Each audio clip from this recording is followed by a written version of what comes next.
When the Fed raises rates, what is the first collateral damage that happens? Yes, you got it. The mortgage rates go up and the housing market gets crushed. Hello, everyone, and welcome to Real Estate Daily with the House Heroes. My name is Troy, and every day we go over the latest news in the real estate, housing, and mortgage markets. If you enjoy these updates, please hit the like and smash that subscribe button. I come to you 5 to 10 minutes a day, gives you that moment in time which you can get all your information just wrapped up in a nice little package. So today is the 27th of June, and let's jump right into the first article here by the New York Times. It says, these homeowners decided to rent again. Now, this is becoming a very popular culture that's been happening. People have been calling me up and saying, hey, Troy, I want to sell my home, sit it out here for a month, 4 months, 6 months, a year, 2 years, and I want to hope that the housing market just keeps tumbling down, and then I want to jump in somewhere in the future. This is becoming a popular notion that people have. Now, at this point, I think that if you haven't sold your home, then you might be a little bit late as the market is starting to go down. But some of you out there have approached me and approached other real estate agents and have gone over that particular scenario. So it's becoming popular. We're going to see how that happens going in the future here.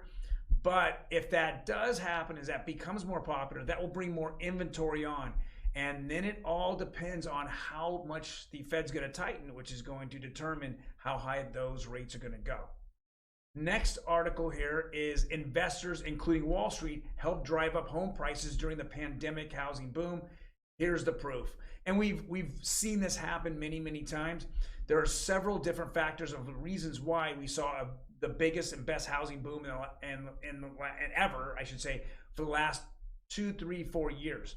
And the number one reason is easy, cheap money. And when the Fed is printing money or is putting money out there, as well as they have rates at 0%, overnight rates at 0%, money's really cheap. It caused interest rates to go to the lowest levels of all time, and the housing market heated up. So a lot more people were able to get approved.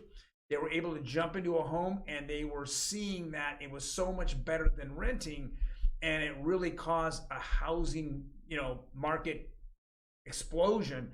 But it also caused a crisis here. The crisis is that there just wasn't enough homes for people, and it really showed that investors that were coming into this market, these big hedge funds who were buying up homes as well, they made more and more people into renters. So it's really at this point dividing up who actually owns a home and who actually rents, and that's not good. And going forward, that might really affect the middle class and departing it from the lower income people to the higher income people. So we'll see what happens. I'm not excited about how the Fed is destroying the housing market, trying to keep inflation under control. It just isn't the right thing in my mind, and we're going to see this continue to happen going in the near future. Next article here is pending home sales post surprise increase in May, likely due to brief pullback in mortgage rates. Well, if we go back, anything that's closing in May, actually the majority of that was, put in escrow in April. We didn't really see that much of a pullback, in rates. I think it's more or less that people were getting more used to the higher rates, and that lenders were starting to get out more programs that were available that were allowing people in. The other thing that I think that really pushed home sales, or pending sales in May, was that everybody who were on those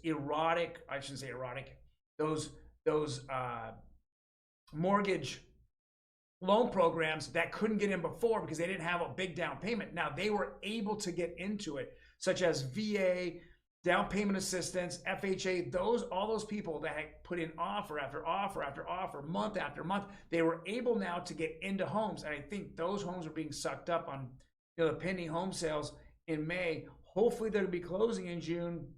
We want to see that happen for them, but we are hoping that it continues going forward, that we still see those type of loans and those people that couldn't get in before get in now, pending home sales in June being big for July.